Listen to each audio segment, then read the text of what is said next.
first time I saw taiji and push hands was at one of my teacher's karate class. I was doing karate with him, and of course, you work very hard, you sweat. Then I saw this other group that was doing taiji and push hands, and it looked like they weren't doing anything.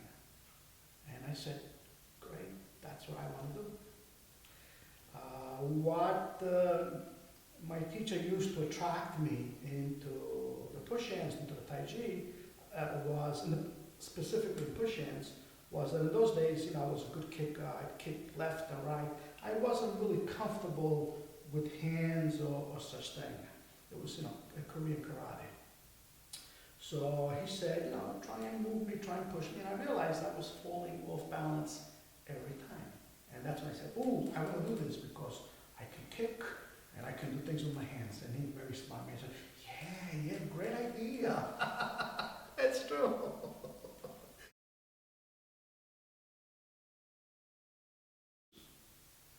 Well, of course, push-ins gets introduced sometimes after they learn the form. They have some understanding of what's happening.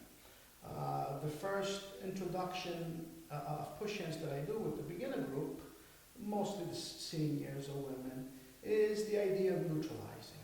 The idea of not being there when you're being pushed. It's very gentle, and at the same time give them some sort of understanding of rooting and neutralizing, so you don't need to force it on.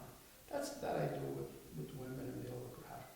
When I do get lucky and I get some young person, since my judo background, I do it differently. I slam them in the wall a few thousand times, and then they'll get the idea. Basic starting points for you? Well, in push hands, again, we're talking about beginners.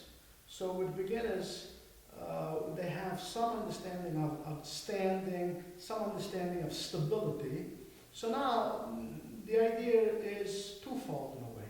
One is that they'll try and maintain their stability, their center, while an outside influence tries to take away their balance, tries to upset their feeling of stabilities.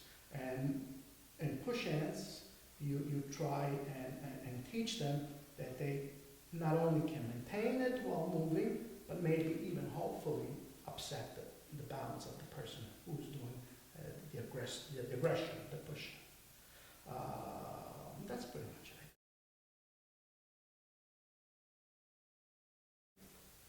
it. Again, for the average student, average middle-aged student, I try to put into their heads that they need a strong foundation, that they need strong legs to be able to let go, let it drop on the floor. And as we do in the Chang Manching version, it is to neutralize, or what Chang Manching called receiving energy. So anything that comes towards you, you don't block it, you don't even deviate it left or right, but you receive it. It's like you said, push hands is like a two-man saw. So when somebody's pushing, you learn to connect and pull the push to the left, to the right, up or down.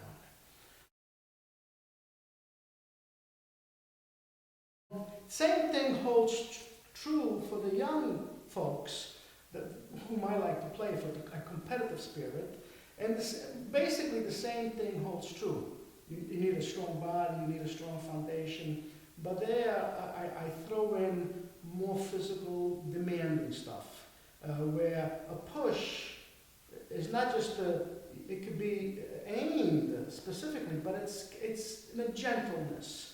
It is to teach the person to get the balance and so forth. But when the young people come in there, I think of it as more like, instead of being gentle, more like a bang. And see if they can handle stopping the bang at a certain place, or effectively getting out of the way of this massive tidal wave, call it, that's coming their way.